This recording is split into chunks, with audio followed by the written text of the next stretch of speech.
सहनौ भुनक्तु सह वीर्यं करवावहै तेजस्विनावधीतमस्तु मा विद्विषावहै। ॐ शान्तिः शान्तिः शान्तिः।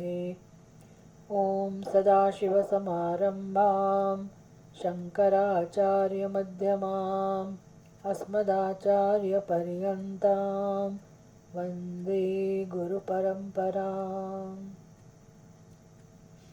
शांति मंत्र। ओम वांग मे मनसि प्रतिष्ठिता मनो मे वाचि प्रतिष्ठितम् आविराविर्म एधि वेदस्य म आणीस्तः श्रुतं मे मा प्रहासीः अनेनाधीतेन अहोरात्रान् संदधामि ऋतं वदिष्यामि सत्यं वदिष्यामि तन्मामवतु तद्वक्तारमवतु अवतु माम् अवतु वक्तारमवतु वक्तारम्। ॐ शान्तिः शान्तिः शान्तिः।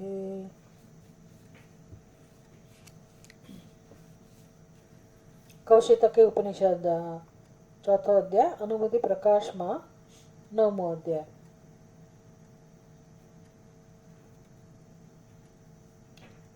અજાત શત્રુ છે બાલાકીને આત્માનો બોધ કરાવી રહ્યા છે અને બહુ સુંદર રીતે આખી પ્રશ્નોત્તરીના માધ્યમથી પોતે જ પ્રશ્ન પૂછીને બાલાકીના મનમાં એક જિજ્ઞાસા ઉત્પન્ન કરે છે। એટલે એ વિચારને આગળ ધકેલે છે કે મૂળમાં કેમ જવું, મૂળમાં ચિંતન કરતાં કરતાં મૂળ સુધી કેવી રીતે પહોંચવું। એટલે કદાચ બાળક એવું માની લે કે ભાઈ હા, આ પ્રાણ જે અંતિમ સત્ય છે અને એ સુષુપ્તિમાં માણસ હતો તો એ વખતે એને રિસ્પોન્સ ન આપ્યો અને પ્રાણ અંતિમ સત્ય છે એવું એ માનતો હતો, પણ ખરેખર તો પ્રાણ તો હતા સુષુપ્તિમાં, તો એને રિસ્પોન્સ આપવો જોઈએ। અને એ શેનાથી સાબિત કર્યું તો કે પ્રાણના જુદા જુદા નામ, શાસ્ત્રોક્ત નામ જે છે પ્રાણના, એ નામથી એ વ્યક્તિને જગાડવાનો પ્રયત્ન કરવામાં આવ્યો। જે પેલા અંતઃપુરમાં, રાજાના મહેલમાં અંતઃપુરમાં જે વ્યક્તિ એની ડ્યુટી બરાબર નહોતો બજાવી રહ્યો, ચોકીદાર હતો પણ ઊંઘતો હતો, એટલે એને એના નામથી, એના પ્રાણના નામથી બોલાવ્યો ખાસ કરીને, કારણ કે બાલક એવું માનતો હતો કે પ્રાણ એનું સત્ય છે દરેકનું। તો જ્યારે પ્રાણના નામથી સંબોધવામાં આવ્યો તો એને કંઈ જવાબ ના આપ્યો, પણ જ્યારે એને દંડાથી ઢંઢોરવામાં આવ્યો એટલે આખા શરીરમાં જ્યારે તાદાત્મ્ય પથરાયું અને એને કારણે પછી એ સફાળો જાગ્યો અને એ જાગનારો જે છે એને ધ્યાનમાં રાખીને અજાતશત્રુ કહે છે કે જુઓ, જે જાગી રહ્યો છે એ ચેતન છે, કારણ કે એને રિસ્પોન્સ આપ્યો, ભલે અજ્ઞાની છે પણ એ ચેતન સ્વરૂપ છે। એટલે આત્મત્વ હોવાની સંભાવના ક્યાં છે, આત્માના ગુણો હોવાની સંભાવના ક્યાં છે? ચેતનમાં। તો પ્રાણ તો જડ છે, ભલે સુષુપ્તિમાં એવું લાગે કે ત્યાં છે પણ ખરેખર તો એ જડ છે, એટલે એ અંતિમ સત્ય ના હોઈ શકે। તો આ દ્વારા અજાતશત્રુ બાલાકીને પછી આગળ વિચાર કરતા કરે છે કે તો પછી જુઓ, આ સૂઈ ગયો હતો જે માણસ જાગ્યો અને જેણે જવાબ આપ્યો, તો એ સૂઈ ગયો ત્યારે ક્યાં ગયો હતો અને પછી એ ક્યાંથી આવ્યો, તો કેવી રીતે હૃદય કમળમાં બધી જે નાડીઓ જ્યાંથી ઉદ્ભવ પામે છે એ બધાનું મૂળ હૃદય કમળમાં છે, ત્યાં જ આ ચૈતન્યની અભિવ્યક્તિ છે। એટલે એ પોતાના મૂળ સ્વરૂપમાં આવી જાય છે, દેટ્સ ઇટ। ક્યાંય જતો નથી કે ક્યાંય આવતો નથી, પોતાના મૂળ સ્વરૂપમાં રહે છે। એટલે અત્યારે એને કોઈ સુષુપ્તિમાં પોતાના વિશેની કોઈ કલ્પના નથી। જેમ અત્યારે આપણે જાગ્રત અવસ્થામાં છીએ તો આપણે પૂર્ણપણે સભાન છીએ કે અત્યારે કેટલા વાગ્યા છે, દેશથી કાળથી સભાન છીએ, ક્યાં છીએ, દેશથી આપણે સભાન છીએ, દેશ કાળ, પછી કોણ છીએ એનો નિર્ણય પણ છે, શું કરી રહ્યા છીએ એ બધું પણ આપણે જાણીએ છીએ, બધું જ્ઞાન છે આપણું. તો આ જે આપણા વ્યક્તિત્વનો આપણે અનુભવ કરીએ છીએ એમાં બધી જ વસ્તુઓ સાથે તાદાત્મ્ય છે. અને સુષુપ્તિમાં આપણે આ બધું તાદાત્મ્ય છોડી દઈએ છીએ. બસ આટલો જ ફેર છે. એટલે અમુક પ્રકાર ની જે સમજ છે જેને વિપરીત જ્ઞાન કહેવાય અથવા તો અધ્યાસ કહેવાય, અધ્યારોપ કહેવાય, એને આપણે સત્ય માનીએ છીએ. કોઈને ખબર નથી કે અધ્યારોપ છે. અધ્યારોપ છે ખબર પડે તો એનો બિચારો માણસ મુક્ત થઈ ગયો. હવે બિચારો રહ્યો જ નહીં, મુક્ત થઈ ગયો. પણ આપણે એને, આપણી સમજને પરમ સત્ય સમજીએ છીએ. અને આ જ આખા જગતનું સ્વરૂપ છે. આપણા એકલાની વાત નથી, સમસ્ત જગતમાં સર્વત્ર આ જ સત્ય છે, વાસ્તવિકતા છે. એટલે કે અજ્ઞાન એ જ વાસ્તવિકતા છે. સર્વત્ર અજ્ઞાનની અભિવ્યક્તિ અને માયાનો વિલાસ કો સમષ્ટિ સ્તરે પણ આવું છે.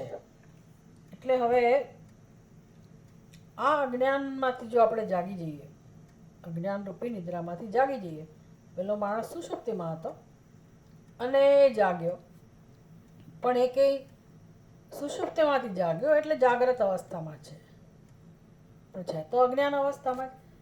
આપણે પણ સુષુપ્તિમાંથી જાગ્યા અને આપણો વ્યવહાર શરૂ કર્યો, પ્રવૃત્તિઓ શરૂ કરી, જેને આપણે જીવન કહીએ છીએ. જીવનથી હવે આપણે સભાન થયા.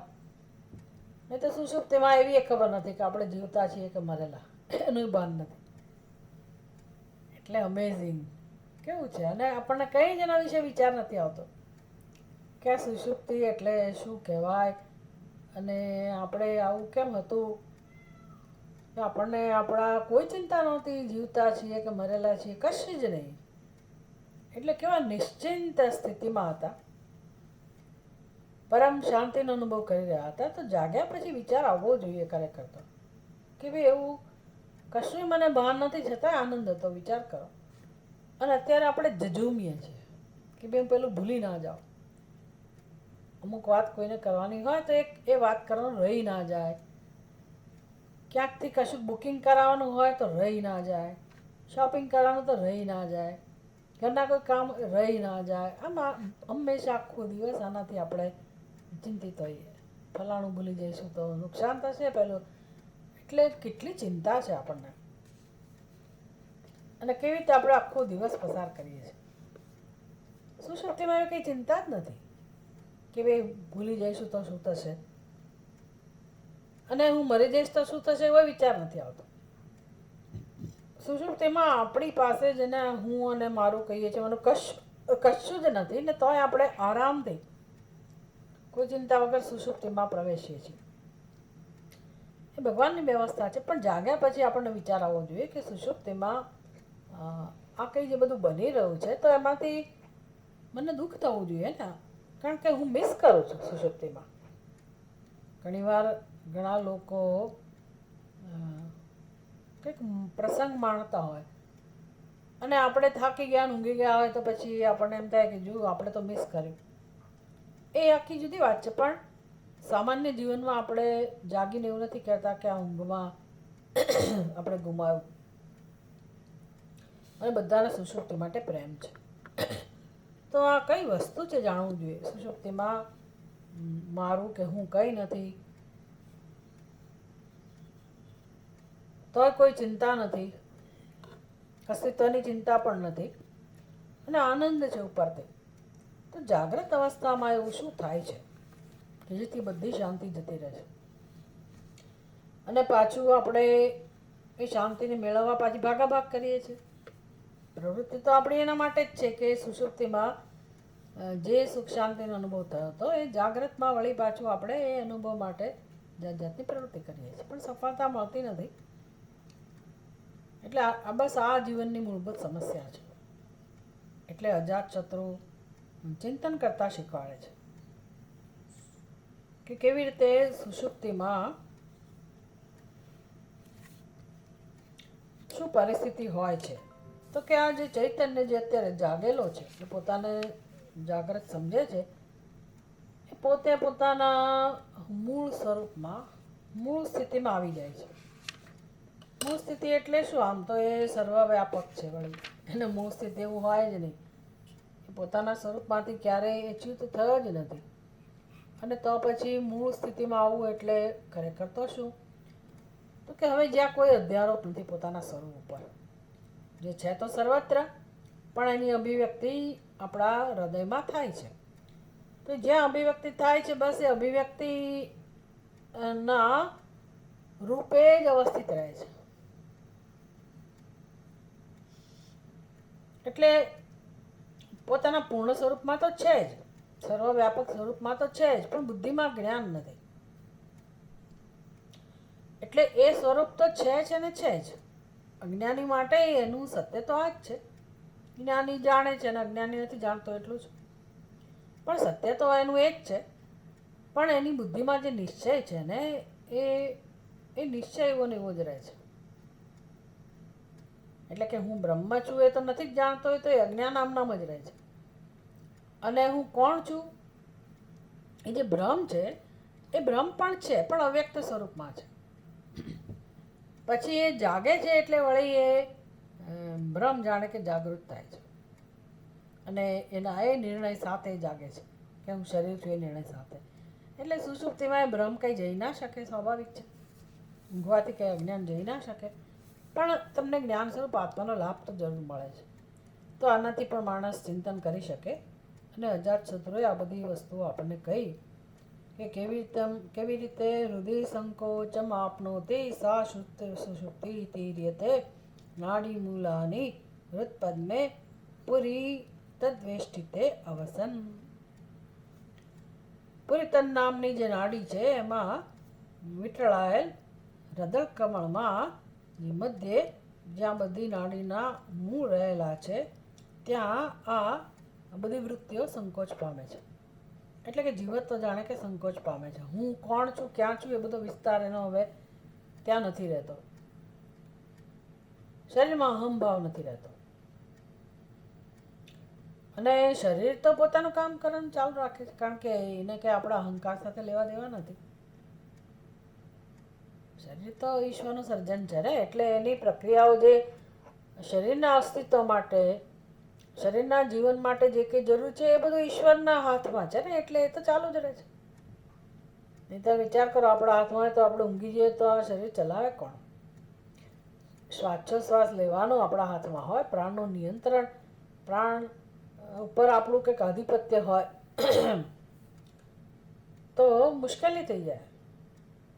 ભાઈ સ્વિચ ઓન કરી આપણે વોટર પાણીનો પંપ ટાંકી ભરવા માટે સ્વિચ ચાલુ કરી, પછી ભૂલી ગયા તો જે ઓવરફ્લો થાય.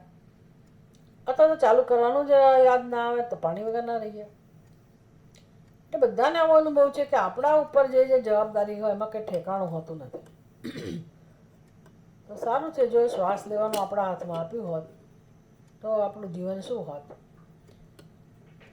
એટલે આ બધું કોણ કરી રહ્યું છે?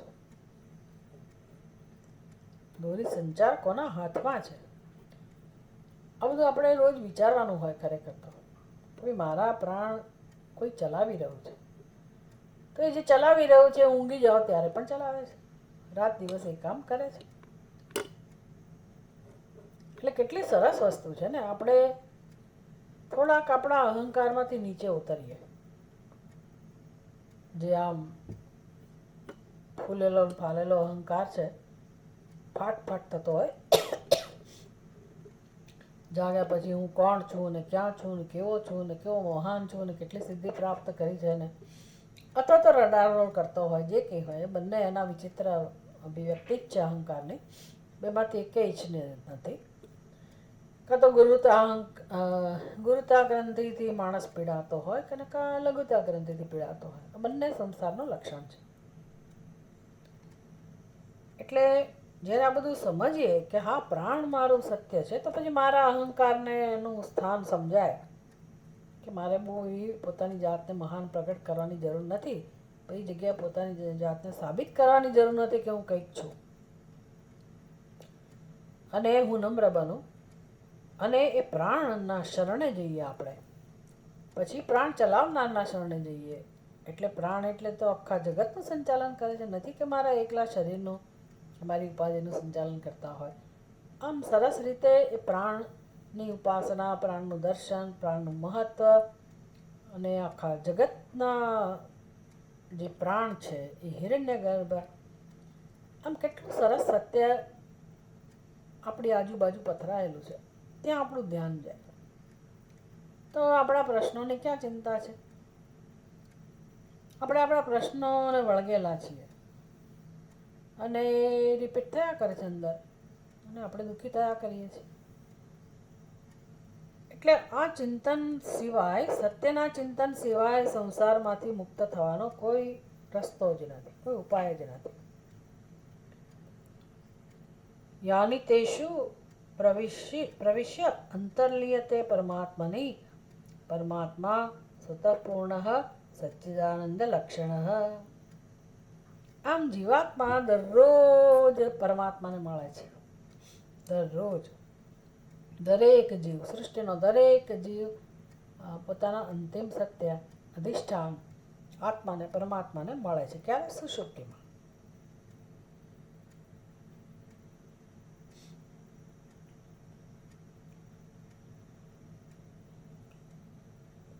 એટલે સમજાય એવું છે કે પરમાત્મા ક્યાં હોવો જોઈએ? જ્યાં અહંકાર છે ત્યાં, જ્યાં જીવત્વ છે ત્યાં જ, એની પાછળ.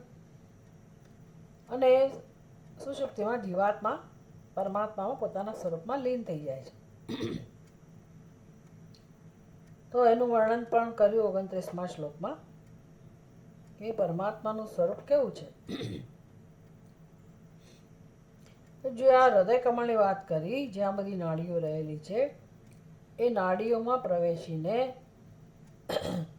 ખરેખર તો આખા શરીરમાં વ્યાપ્ત થઈને જીવાત્મા બનેલો છે. પણ હવે એ જે વ્યાપ્ત થવાની પ્રક્રિયા જે બુદ્ધિના સ્તરે વિચાર વૃત્તિના રૂપમાં છે, એ ક્રિયા નથી થઈ રહી સુષુપ્તિમાં. એટલે શું કરે? જે દ્વારથી પ્રગટ થયો હોય, જે નાડીઓ દ્વારા પોતાની અભિવ્યક્તિ કરતો હોય, પાછો એ પોતાના નાડીઓના દ્વારા મૂળમાં જતો રહે, જ્યાંથી નાડીઓ પ્રગટ થતી હોય એને લય કહો. યાની તેષુ પ્રવિશ્ય અંતઃલીયતે પરમાત્મની. તેષુ પ્રવિશ્ય, અભી નાડીઓમાં પ્રવેશીને, યાની એટલે કે એ બધી નાડીઓ, તેષુ એમાં પ્રવેશીને જીવાત્મા શું કરે છે? અંતઃલીયતે પરમાત્મની, પરમાત્મામાં અંતર્લીન થઈ જાય છે. પરમાત્મા સ્વતઃ પૂર્ણ સચ્ચિદાનંદ લક્ષણ. હવે એ પરમાત્મા પોતે કેવો છે પાછો? આ જીવાત્મા એટલે શું? નાડીઓમાં વ્યાપ્ત થઈને પ્રગટ થનારો. પણ આ પરમાત્મા એવો નથી. એને એ ક્યાંય કશામાં પ્રવેશ કરી શકે એવું જ નથી. એણે કોઈ નાડીની મદદ લઈને એને ક્યાં અભિવ્યક્ત થવાની જરૂર જ નથી. કેમ? તો કે એ તો બધાનું અધિષ્ઠાન છે જ, સર્વત્ર છે, સર્વવ્યાપક છે. એટલે પોતે પૂર્ણ છે, સ્વતઃ પૂર્ણ. એક તો પૂર્ણ છે સ્વરૂપથી જ, અને સચ્ચિદાનંદ લક્ષણ. એનો સ્વભાવ કેવો છે? સત, ચિત્ત અને આનંદ. સ્વતઃ પૂર્ણ અને એ સ્વયં પ્રકાશ છે, એટલે કે સત સ્વરૂપ છે, ચિત્ત સ્વરૂપ છે અને આનંદ સ્વરૂપ છે. એટલે આ આપણે વિચાર તો કરવો જ પડે આ બધી વસ્તુનો. પરમાત્મા નાડીઓમાં નથી પ્રવેશતો અને જીવાત્મા નાડીઓમાં પ્રવેશે છે, અને એવું કહેવાનું તાત્પર્ય નથી. જે ઉપનિષદનું વાક્ય છે કે સર્વમ ખલુદમ બ્રહ્મ, એ જ વસ્તુ સર્વમ ખલુદમ બ્રહ્મ, અથવા તો એકમેવ દ્વિતીયમ પૂર્ણ અદ્વિતીય એક, એ કોનું લક્ષણ હોય? પરમાત્માનું લક્ષણ બરાબર છે, પણ આપણે વિચાર કરીએ કે એનું સ્વરૂપ કેવું હોય? તો કે એક તો એ હોય જ, એનું અસ્તિત્વ હોવું જોઈએ. અસ્તિત્વ ના હોય તો એનો કોઈ અર્થ જ નથી ને. એટલે શૂન્યવાદની આપણે શૂન્યવાદનો સ્વીકાર ના કરી શકીએ. શૂન્યવાદ તો કહે છે કશું છે જ નહીં. જ્યારે પરમાત્મા નથી એવું કેવી રીતે કહી શકે? જે નથી એનું નામ પરમાત્મા કેવી રીતે કહેવાય? હોય એનું નામ જ પરમાત્મા હોય. એટલે હોવું જ જોઈએ, હોવું જ એનો સ્વભાવ હોય. એટલે એનું નામ છે સત, હોવાપણું. એ હોવાપણું એટલે ગીતામાં વિસ્તારથી ભગવાન સમજાવે છે કે ભાઈ ઘડાનું જે હોવાપણું છે ને, આપણી આજુબાજુના પદાર્થો, જે આપણે સૌથી વધુ દ્રષ્ટાંત જેનું લઈએ છીએ ઘડો. એ ઘડાનું હોવાપણું એટલે કેવું હોવાપણું છે? તો કે ક્યારેક છે ને ક્યારેક નથી. બેના સર્જન પહેલાં નહોતો, અત્યારે છે. એવા અનેક પદાર્થો જે અત્યારે જગતમાં જે કોઈ પદાર્થ છે, જે કોઈ નામરૂપ છે, એ બધાનું સ્વરૂપ ઘડા જેવું જ છે. સત અસત, ક્યારેક છે અને ક્યારેક નથી. તો આ ઘડાનું જે હોવાપણું છે એવું બ્રહ્મનું હોવાપણું છે. તો પછી એ બ્રહ્મ પણ એવું થઈ ગયું, ક્યારેક છે ને ક્યારેક નથી. એટલે સતનો અર્થ શું થાય? સતના બે અર્થ થયા. એક સત એટલે આ ઘડાનું સત, ઘડાનું હોવાપણું નહીં હોવાપણું. અને બીજું સત એટલે કહું તો કે જેમાં ક્યારે અસત હોય જ નહીં, જે ક્યારે ન હોય એવું બને જ નહીં. ના સતો વિદ્યતે ભાવ, ના ભાવો વિદ્યતે સત. એટલે ઘડાનો અભાવ ક્યારેક હોઈ શકે. અત્યારે ઘડાનો ભાવ છે, પણ ઘડાનો અભાવ ક્યારેક હોઈ શકે. તો સતનો અત્યારે ભાવ છે, પણ એ કેવો ભાવ છે? તો કે પૂર્વમાં હતો, અત્યારે છે અને પછી પણ હશે. આવું સત છે. આ જે સત છે એમાં ન હોવાનો પ્રશ્ન આવતો જ નથી. એને કહેવાય અસ્તિ અથવા સત્યમ. વિચાર કરો કે ભાઈ અત્યારે જે પદાર્થો આપણને સત રૂપે જણાય છે, જે ક્યારેક નથી પણ હોતા, તો એ સ્વભાવ છે દરેકનો, પદાર્થનો ક્યારેક હોવું ક્યારેક ન હોવું. જેમાં આપણું મન પણ આવી ગયું, જેમાં આપણી ઉપાધિ પણ આવી ગઈ, આપણા મનની વૃત્તિઓ પણ આવી ગઈ, આપણી બુદ્ધિમાં જન્મતા નિર્ણયો, આ બધું જ આવી ગયું. ક્યારેક છે ને ક્યારેક નથી. તમે વિશ્લેષણ કરતા જાઓ કે આપણા વ્યક્તિત્વમાં એવી કઈ વસ્તુ છે કે જ્યારે ક્યારેક છે અને ક્યારેક નથી, એવું કયું તત્વ છે? તો જે હૃદયમાં હુંના રૂપમાં અભિવ્યક્ત થાય છે, અનુભવાય છે. એ ભગવાનની દયાથી એ હૃદયમાં અનુભવાય જે મોટી કૃપા છે, જેથી આપણને પ્રમાણ મળી ગયું. એટલા માટે ઉપાધિની કિંમત છે મનુષ્યના શરીરની, કે ભાઈ એ અભિવ્યક્તિનું સાધન બની ગયું છે. પરમાત્માની અભિવ્યક્તિનું આ માધ્યમ બની ગયું શરીર. એટલે નહીતર પરમાત્માનો અનુભવ થવો મુશ્કેલ થઈ જાય. પણ પછી જ્યારે જાણી લઈએ પરમાત્માને, ત્યારે સમજાય કે આ શરીર અથવા તો જેના માધ્યમથી પરમાત્માનો અનુભવ થાય છે, એ માધ્યમનો સ્વભાવ તો એવો છે કે ક્યારેક હોય ને ક્યારેક ના હોય. પણ આ પરમાત્માનો સ્વભાવ એવો નથી કે ક્યારેય ના હોય. પછી જાણી લીધે એટલે કામ થઈ ગયું. શરીરનું કામ થઈ ગયું, ઉપાધિનું કામ થઈ ગયું. એને કહેવાય જીવન મુક્તિ. હવે એને ખબર છે કે હું કોણ જીવું છું. એટલે મૂળમાં કોણ જીવી રહ્યું છે, જગતમાં કોણ અભિવ્યક્ત થયું છે? એ જ બ્રહ્મ, સચ્ચિદાનંદ સ્વરૂપ બ્રહ્મ, જે પૂર્ણ છે, સતઃ પૂર્ણ છે. એટલે એના ઉપર જે અધ્યારોપ છે એને જીવત્વ ને સમજાયું. જીવત્વનો અધ્યારોપ છે એને સમજાયું કે જીવત્વનો અનુભવ કેમ થાય છે, કારણ કે પોતે પોતાને આ ઉપાધિ માને છે. તો અંતિમ સત્ય કયું છે? અત્યારે આપણું જાગ્રત અવસ્થાનો હું, કરતા ભોગતા એટલે કે જીવ, શું એ અંતિમ સત્ય છે? અંતિમ સત્ય શું સમજવું? એટલે અજાતશત્રુ કહી રહ્યા છે કે ભાઈ આ જીવત્વનો વેશ જેણે પહેર્યો છે તે સચ્ચિદાનંદ સ્વરૂપ પરમાત્મા છે. એને ઓળખો તમે. તત્વમસી.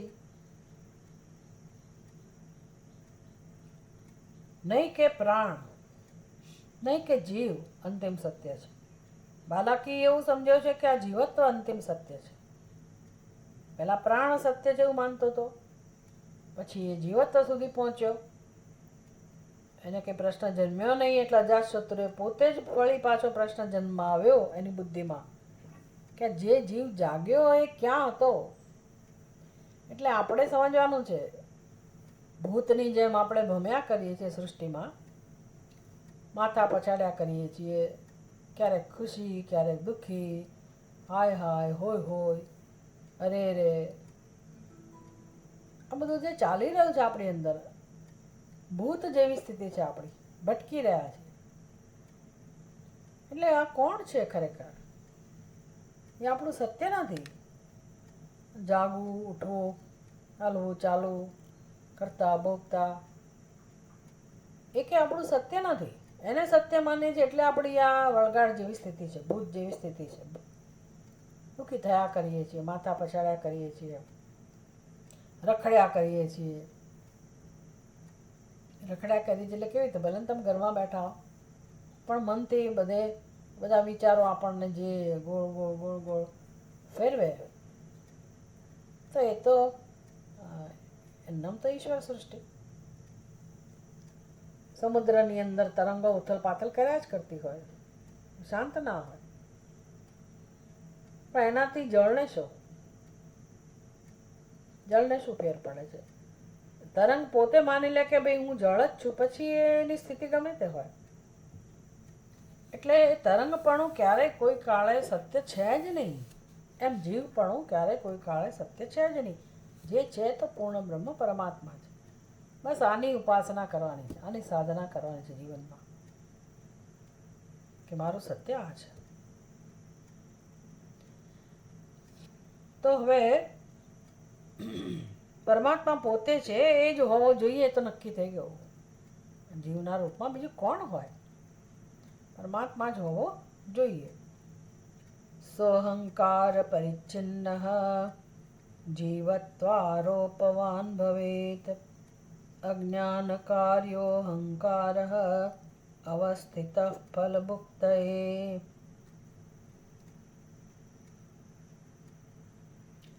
કેવી રીતે આ પરમાત્મા અહંકારને કારણે જ જીવત્વને પ્રાપ્ત થાય છે. સહ અહંકાર પરિચ્છિન્ન જીવત્વ આરોપવાન ભવેત. અન્વય છે જ અંદર. સહ એટલે કોણ? આગળ જેની વાત કરી, પૂર્ણ સચ્ચિદાનંદ લક્ષણ સ્વતઃ પૂર્ણ સચ્ચિદાનંદ લક્ષણ પરમાત્મા. આ જે વાત કરી એની વાત છે. સર્વનામ એના માટે વપરાયું. આવો પરમાત્મા એટલે કોણ? આપણું સત્ય, આપણી વાત છે આ પરમાત્મા.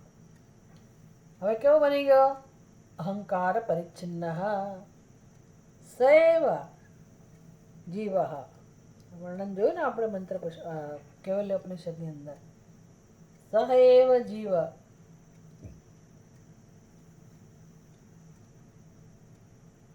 શરીરમાં સ્થાય કરોતિ સર્વમ. એ જ આ શરીરમાં રહીને બધા કામ કરવા નીકળ્યો છે. એ આવી ખબર હોય ને કે શરીરમાં રહીને આપણે કામ કરવાના છે તો વાંધો નથી. તો આપણે તો શું કરીએ છીએ? મૂર્ખતાની પરાકાષ્ઠાને પ્રાપ્ત થયેલા છે. પોતાનું સ્વતઃપૂર્ણ જ્ઞાન સ્વરૂપ ચૈતન્ય સ્વરૂપ જે અનુભવી શકાય એવું છે, જ અનુભવાય જ છે, બુદ્ધિનો જ ઉપયોગ કરવાનો છે. તો એ પરમાત્મા જે પૂર્ણ બ્રહ્મ છે, આપણું પોતાનું સ્વરૂપ છે, એવા સ્વરૂપને આપણે ક્યાં ઉતારી દીધું છે? કેટલી નીચાઈએ ઉતારી દીધું છે. શરીર, સ્થૂળ શરીરને આપણે પરમાત્મા સ્વરૂપ કહીએ છીએ. પરમાત્મા સ્વરૂપ એટલે પરમાત્મા છે પોતાને સ્થૂળ શરીર કહે છે. હવે આ મારો આવો નિશ્ચય હોય આટલી બધી હદે નિકૃષ્ટ, તો પછી મને શું પ્રાપ્ત થાય? દુઃખ જ પ્રાપ્ત થાય, સ્વાભાવિક છે. શું કામ આવું કરવાની જરૂર છે? બધાએ કરે છે, સર્વત્ર આ જ છે. એટલે કંઈ કોઈનામાં પ્રશ્ન જન્મતો નથી. પણ હા, બધાને મુક્તિમાં રસ છે. દુઃખ કોઈને ગમતું નથી, બંધન કોઈને ગમતું નથી, મૃત્યુ કોઈને ગમતું નથી. તો આ શાસ્ત્ર એ તો સમજાવ કરે છે કે ભાઈ ન જ ગમવું જોઈએ મૃત્યુ, દુઃખ ન જ ગમવું જોઈએ, બંધન ન જ ગમવું જોઈએ. કેમ તો કે તમારો સ્વભાવ જ નથી ભાઈ, તમારું સ્વરૂપ જ નથી. પણ તો પછી ક્યાંથી બંધન પ્રાપ્ત થયું? કેમ મારી આવી દશા છે? કેમ આપણે આટલા અશાંત છીએ, બિચારા બાપડા છીએ, દુઃખી દુઃખી છીએ? શું કામ છીએ આવું બધું? હવે એ બધું વિચારવા માટે આપણને રસ નથી. એક જ તકલીફ છે, આવું કોઈને વિચાર આવતો નથી. જીવનમાં ચિંતન નામની વસ્તુ કોઈને ગમતી નથી. ભલે અધ્યયન માટે તમે ક્યાંય જાઓ નહીં, પણ આ બુદ્ધિનો ઉપયોગ તો કરો, ચિંતન તો કરો. તત્વનું ચિંતન કરતા તો શીખો કે ભાઈ કેમ આવું છે, શું હોઈ શકે કારણ. એટલે લોજિકલી બધું જ સમજાય, તર્કની રીતે બધું આપણે સમજી શકીએ એટલું સુંદર દરેક ઉપનિષદ આપણને વિચાર કરતા શીખવાડે છે. માત્ર મારે વિચાર જ કરવાની જરૂર છે શ્રુતિના આધારે. નહીંતર કલ્પિત વિચારો તો બેઠા બેઠા કરે જ છે ને. સિગરેટ પીતો પીતો માણસ આમ ખુરશીમાં બેઠો હોય, લાંબા પગ કરીને બેઠો હોય અને ધુમાડા કાઢતો હોય સિગરેટના, અને વિચારોમાં ડૂબેલો હોય. તો એવા ચિંતનની વાત નથી કરતા આપણે. એવું ચિંતન તો બધાય કરે. સિગરેટ પીવો કે ના પીવો, એકલા પડ્યા એટલે આપણે એ બધા વિચારો કર્યા જ કરતા હોય. આ વિચારોનું જે વર્તુળ છે ને એ બહુ સરસ સમજવા જેવું. કંઈક યોજના નક્કી કરી એટલે એને અનુરૂપ વિચારો જન્મે અને આપણે એને સવાર થઈ ગયા એના પર, અને આખો દિવસ એ ચાલે કાર્યક્રમ. ભાઈ ઘરમાં એક પ્રસંગ નક્કી થયો એટલે એને ધ્યાનમાં રાખીને બધી પ્રક્રિયા થાય. એટલે વિચારો જે છે ને એમાંથી વમળ સર્જાયા કરે અને આપણે એના આધારે દોડ્યા કરીએ. આપણને દોડવાનું કારણ મળી જાય છે. એમાં કેટલાક વર્ષો નીકળી જાય, જીવન આવી રીતે પસાર થાય છે. જાતની યોજનાઓ, પછી યોજનાઓ કેમ પૂરી પાડવી, બધી શક્તિઓ વાપરીને એની પાછળ દોડવું. આ તો આપણે ચિંતન કરી રહ્યા છે. આવું જ છે સર્વત્ર, આ જ જીવન છે. પણ વિચાર કરીએ તો સમજાય કે હા આવું જ છે, તો આને કે થોડું જીવન કહેવાય, અને થોડું જીવન કહેવાય. દોડવાની જરૂર નથી ને. તમારે વિચારોની પાછળ પાછળ દોડીને આપણે ઘસડાઈએ છીએ સત્યતા આપીને. એ વાત શીખવાની છે આપણે. બધા પ્રસંગો પાર પાડવાના જ છે, કર્મો કરવાના જ છે, પણ તમે તમારા સ્વરૂપને જાણવાની પ્રક્રિયા સાથે આ બધું જાણશો તો સમજાશે કે ભાઈ હું ઘસડાવું શું કામ, હું મારા સ્વરૂપમાં કેમ સ્થિર રહેતા ના શીખું. જે કરવાનું છે કરો, તો પછી એક દિવસ સમજાશે કે ભાઈ આપણી ભૂલ ક્યાં થાય છે. તો સહ અહંકાર પરિચ્છિન્ન જીવત્વ આરોપવાન ભવેત. હવે પરમાત્મા શું બની ગયો? જીવ બની ગયો. જીવત્વ આરોપવાન, પોતે જ પોતાના ઉપર આરોપ કરેલો છે. આરોપ એટલે શું એ ખબર હોવી જોઈએ ને. પછી ચોરીનો આરોપ લગાડ્યો, ફલાણાનો આરોપ લગાડ્યો, તો આપણે જ આપણા સ્વરૂપ ઉપર જીવત્વનો આરોપ લગાડેલો છે. હવે આપણે જ આપણા પૂર્ણ સ્વરૂપનું અપમાન કરી નાખ્યું આરોપ લગાડીને કે તું જન્મેલો છે ને, તું મર્ત્ય છે ને, તું સ્ત્રી છે ને, તું પુરુષ છે, તું આવો છે ને, આવી છે ને, હું તો બહુ લાગણીશીલ છું. આ આરોપ થયો, મૂર્ખતા થઈ. ભાઈ આનંદ સ્વરૂપ હોવું એ અંતિમ પરમ લાગણીશીલતા છે. કોઈકે મને સાંભળ્યું નહીં, કોઈક મને સાંભળે નહીં એવી અપેક્ષા, એને કે લાગણીશીલતા, એ તો મૂર્ખતા છે. પોતાના સ્વરૂપનો આદર કરવો એ ગૌરવ છે. આનંદ સ્વરૂપનો સત્કાર કરવો, પૂર્ણતાનો આદર કરવો, પૂર્ણતાને જાણવાનો પ્રયાસ કરવો, એ બધું તો જીવનમાં શીખવું જોઈએ ને. પણ આવું નથી થતું. એટલે પછી હવે અહંકાર આવ્યો. અહંકાર પરિચ્છિન્ન. અહંકાર એટલે હું વિશેનો નિર્ણય. જ્યારે મેં કરી જ દીધો કે હું આ દેહ છું, હું સ્ત્રી છું, પુરુષ છું, કરતા છું, ભોગતા છું, હવે હું છું પૂર્ણ બ્રહ્મ, સચ્ચિદાનંદ સ્વરૂપ, સર્વવ્યાપક છું, ચૈતન્ય જ મારો સ્વભાવ છે. પણ હવે હું આકારવાળી બની ગઈ, કેમ તો કે દેહને હું કહું. હવે આપણે ગુણોવાળા બની ગયા, હવે કરતા બની ગયા, ભોગતા બની ગયા, આ અહંકારની વાત છે. તો એ અહંકાર તો સર્વદા મર્યાદિત જ હોય. દેશ, કાળ, વસ્તુ પરિચ્છિન્ન જ હોવાનો. એટલે પરિચ્છિન્નતા, મર્યાદા જે આપણને ચાલે છે એ આપણું સત્ય નથી. સત્ય નથી, પણ એને આપણે સાચી માનીએ છીએ અને હવે એમાંથી મુક્ત થવા પ્રયાસ કરીએ છીએ. કેટલાય જન્મોથી કરીએ છીએ પણ મુક્ત થતા જ નથી. કારણ કે પરિચ્છિન્નતા મારું સત્ય હોય તો હું મુક્ત થાઉં ને. એટલે કોઈ કર્મ એવું નથી હોતું કે જે મને મારી પરિચ્છિન્નતામાંથી છોડાવે, બંધનમાંથી છોડાવે. કર્મ ક્યારે છોડાવે? ભાઈ કશી ઘટના બની હોય, પેલી ગાયને ખરેખર બાંધેલી હોય તો તમે દોરડું છોડવા રૂપી કર્મ કરો તો ગાય છૂટે. પણ ગાય બાંધેલી જ નથી તો અમે કયું કર્મ ત્યાં ગાયને મુક્ત કરે? ગાય બાંધેલી નથી અને છતાંય ગાય ઉઠતી નથી તો એના માટે જવાબદાર કોણ છે? ગાયની બુદ્ધિમાં રહેલો નિર્ણય કે હું બંધાયેલી છું. That's it. એમ આપણે બંધાયેલા છીએ જ નહીં. કોઈ કાળે, કોઈ ક્ષણે, કોઈ પરિસ્થિતિમાં ક્યારેય કોઈ જીવ ખરેખર દુઃખી છે જ નહીં, હોઈ શકે જ નહીં. કેટલી મોટી વાત છે આ. ક્યારેય કોઈ જીવ દુઃખી હોઈ શકે જ નહીં સ્વરૂપથી. કારણ કે એના આત્માને કોઈ દુઃખ સ્પર્શી શકે એવું જ નથી. કેમ તો કે દુઃખનું કોઈ નિમિત્ત જ નથી. તત્ર કો મોહ કશોકઃ આત્માનમ ચેત વિજાનીયાત.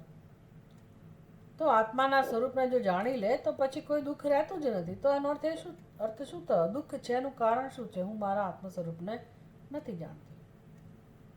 એટલે ખોટી રીતે તમે આત્માને પહેલાં તો સમજી લીધેલો છે, માન્યતા જેને કહેવાય. અને માન્યતામાંથી પછી દુઃખ જ જન્મે એવું છે. મર્યાદિત દેહને હું કહીએ તો એનાથી કે આત્મા મર્યાદિત નથી બની જતો.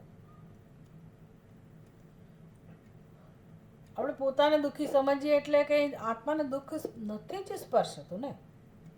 આપણા કહેવાથી આત્મા દુઃખી ના થાય.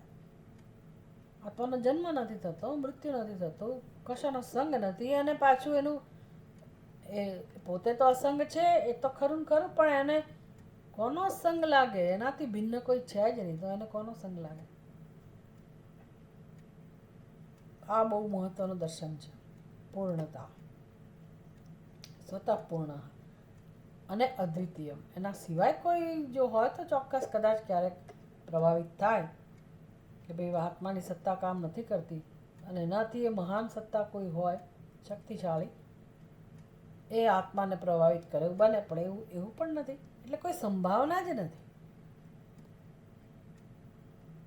એવું જે આપણું પોતાનું સ્વરૂપ છે એને આપણે જન્મોથી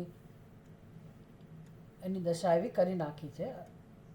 અને પાછા જીવને એવું પૂરપાટ વેગે આપણે જીવીએ છીએ મનુષ્યનો જન્મ મળ્યા પછી પણ, જ્યાં બુદ્ધિનો ઉપયોગ આ ક્ષેત્રમાં થઈ શકે પણ સમય જ નથી, રસ નથી. એટલે આ અત્યારના સમયની વાત નથી. ભગવાન બિચારા પોતે પોતાના સમયે દુઃખ જ વ્યક્ત કરે છે કે અર્જુન, મનુષ્યાણામ સહસ્રેષુ કશ્ચિત યતતિ સિદ્ધય. કોઈક જ એવું હોય. એટલે ભગવાનને એવું થતું હશે કે આ મનુષ્યનું મેં સર્જન કર્યું, આટલું સુંદર સર્જન કર્યું, મનુષ્યની ઉપાધિ, આટલા બધા મનુષ્યો, એને હું કૃપા કરીને મનુષ્યનું શરીર આપું છું જીવોને, પણ આ કોઈ ઉપયોગ કરતા નથી. ભગવાનને દુઃખ થતું હશે કે કોઈ મનુષ્યના શરીરનો ઉપયોગ નથી કરતા. બહુ તો સત્કર્મ કરે, એના માટે દોડાદોડ કરે, સકામ કરે, પણ કે અંતિમ નથી. પછી આગળ વધવાનું હોય માણસે. એટલે દુઃખમાંથી મુક્ત થવા માટે તો એક જ આ ઉપાય છે કે ભાઈ આત્મા અને દુઃખને શું સંબંધ છે હું જાણું. આત્મા અને દુઃખને ક્યારેય કોઈ સંબંધ નથી. દુઃખનું કારણ હું દૂર કરું. કયું કારણ છે? અધ્યારોપ. પોતાના સ્વરૂપ ઉપર થયેલો અધ્યારોપ, જીવત્વનો અધ્યારોપ. બસ એ અધ્યારોપ હવે હું કરતા બંધ થઉં. આ આપણા હાથમાં છે, આપણા જ હાથમાં છે. એટલે કેવી સરસ વાત છે. બાકી કશું આપણા હાથમાં નથી. કોઈને ખાવા આપવું હોય તો આપે, ના આપવું હોય તો ના આપે. બધું જ આપણે જોઈ શકીએ છીએ જીવનમાં. આપણા હાથમાં કશું જ ખરેખર નથી હોતું. બિચારો ઘરડો થાય માણસ અને કેરટેકર રાખ્યા હોય તો હવે કેરટેકરના હાથમાં આવી ગઈ સત્તા. એને જે બનાવવું હોય એ બનાવે, જેવું બનાવવું હોય એ બનાવે. આ બનાવવું હોય તો બનાવે, ના બનાવવું તો ના બનાવે. પેલો માણસ પથારીમાંથી ઊભો જ ના થઈ શકતો હોય, બોલી જ ના શકતો હોય, પૈસા એના હોય પાછા, એ કાન્ટ ડુ એનીથિંગ. અને એને ખબર છે પાછી કે આ મારી હાલત છે, એટલે કેટલો દુઃખી થાય જીવાતમાં. વિચાર કરો. એટલે આનો કોઈ અંત જ નથી. Nobody can help us. કોઈ આપણને મદદ ના કરી શકે, અમુક સ્તર સુધી કરી શકે.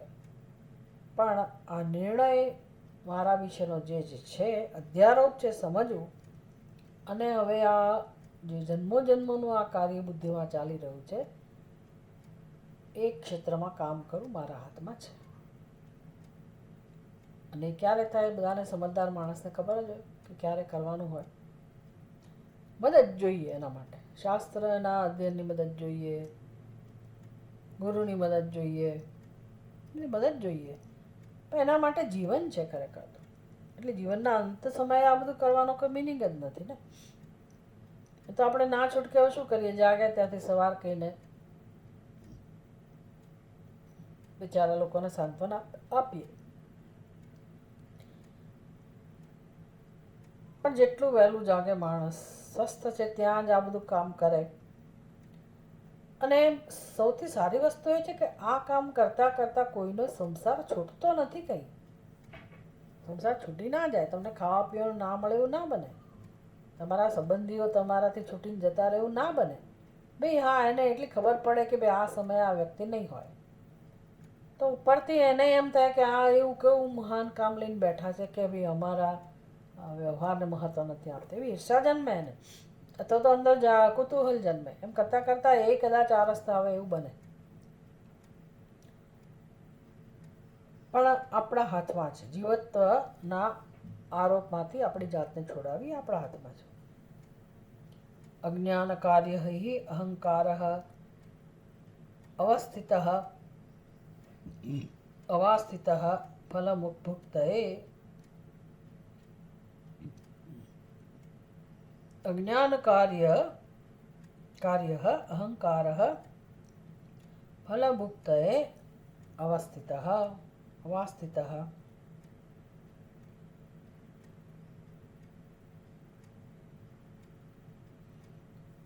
અજ્ઞાન કાર્ય અહંકાર તો અધ્યારોપમાંથી જન્મ. અધ્યારોપ એટલે અજ્ઞાન. અજ્ઞાન ઉપરનો અધ્યારોપ એટલે અહંકાર.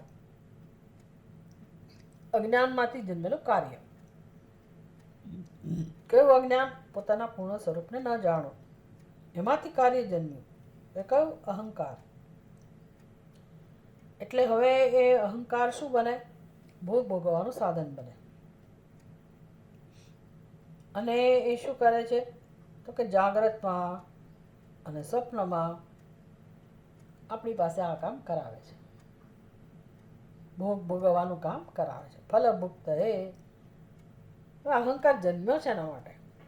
અધ્યારોપ કર્યા પછી શાંતિથી બેસી રહેતો હોય તો વાંધો નથી. યાર ચલો તેલ લેવા ગયો એને સ્વરૂપ ના જાણે તો કંઈ નહીં, ભલે એના ઉપર અધ્યારોપ કર્યો. પણ જુઓ, આપણું જીવન એ ચલાવે છે અહંકાર, જેનું ક્યાંય અસ્તિત્વ નથી ખરેખર તો. પણ બધું નિયંત્રણ એના હાથમાં છે. એક એક વસ્તુનું નિયંત્રણ. અને જન્મથી મૃત્યુ સુધી એ જ સંચાલન કરે છે. બધા સંબંધોમાં એ જ તિરાડ પડાવે. પહેલાં તો ભેગા કરે, છૂટા પાડે, એટલે એના સુખમાં કોઈ આડે આવે એટલે ખલાસ. પછી કોઈ સંબંધોનું મહત્વ નથી રહેતું. આ અહંકાર એટલે બસ હવે મને અહીંયા લઈ જાય, ત્યાં લઈ જાય. શેના માટે લઈ જાય? ફલભુક્ત એ.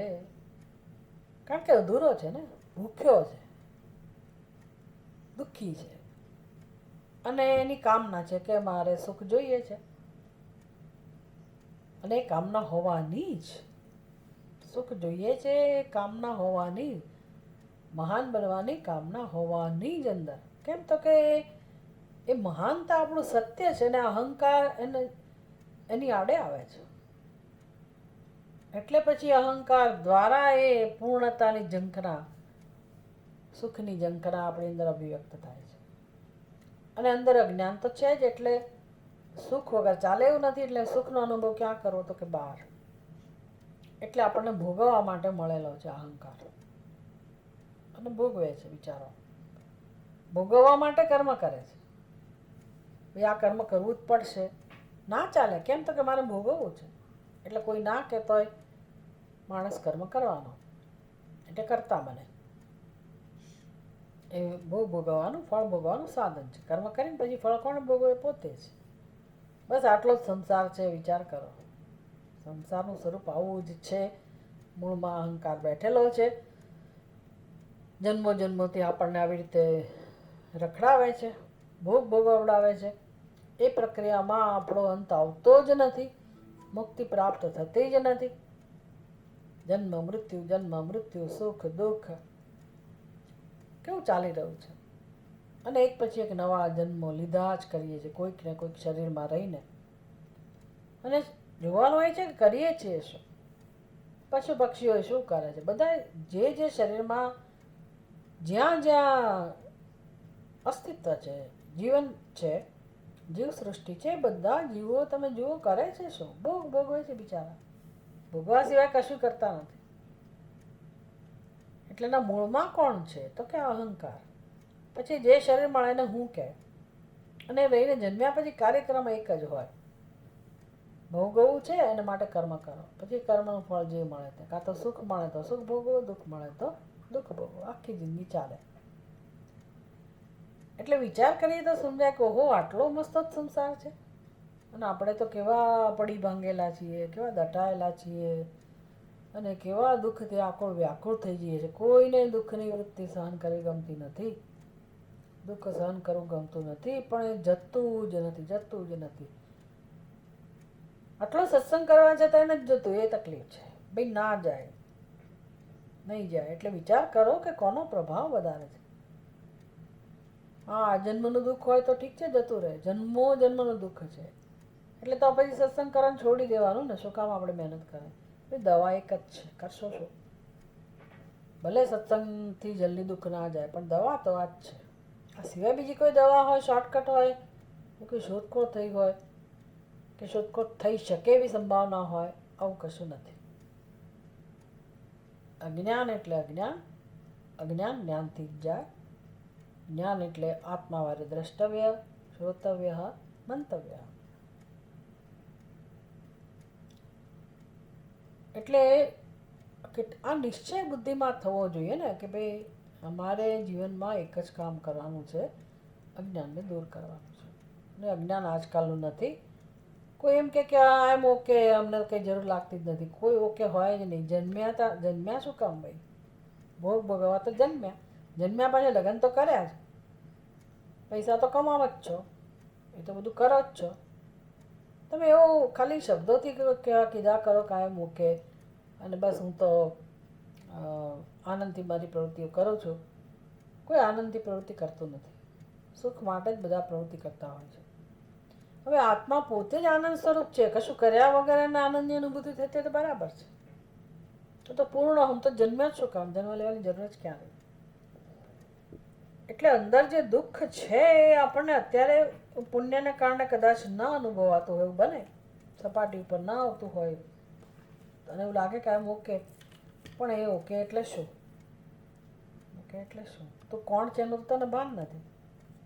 તું પોતાને તો શરીર કહી જ રહ્યો છે ને, તો એ અપમાન તો તું કરે જ છે ને. તને મર્યાદાનો અનુભવ તો થતો જ હોય ને. How can you be okay? એ તો કોઈ ઓકે હોઈ શકે? એ શરીરને હું કહીને કોણ ઓકે હોય શકે? કોઈ ના હોય, શક્ય જ નથી. એટલે અજ્ઞાન સમજવું એ કેટલી મોટી વાત છે. વિચાર કરો, અજ્ઞાન છે બુદ્ધિમાં, એ સમજતા ને સ્વીકારતા જ જન્મ નીકળી જાય છે. આપણે તો હમણાં થોડાક વખત પહેલાં સત્સંગ શરૂ કર્યો, એટલે કેવી રીતે આપણને એટલું જલ્દી ફળ મળે? પણ યાદ રાખવાનું છે કે દવા તો એક જ છે.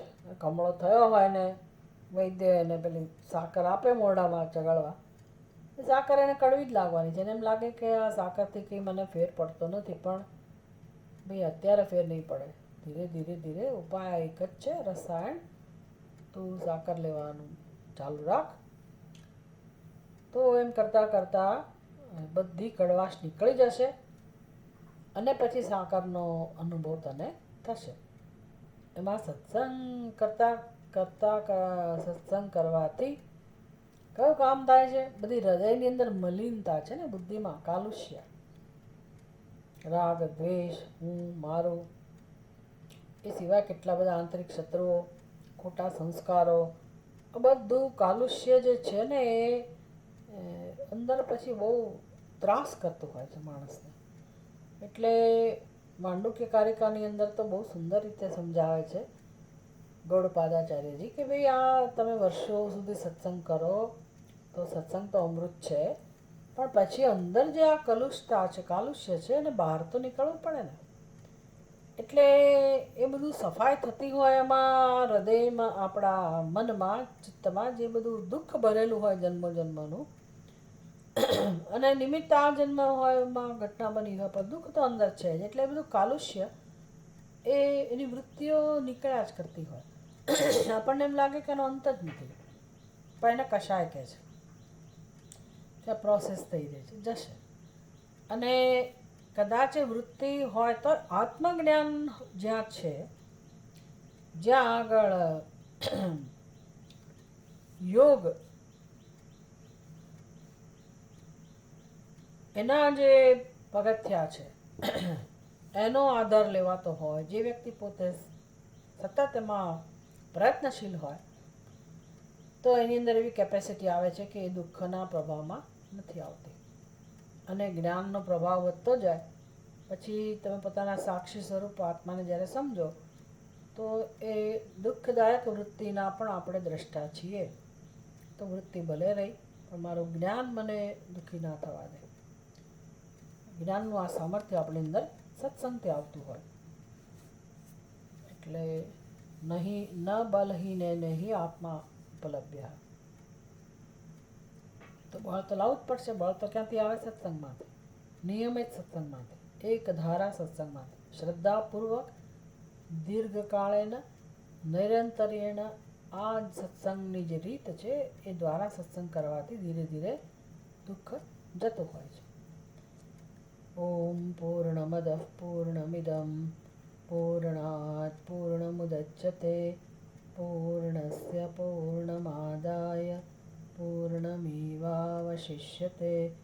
ઓમ શાંતિ શાંતિ શાંતિ. હરિ ઓમ. શ્રી ગુરુભ્યો નમઃ. હરિ ઓમ.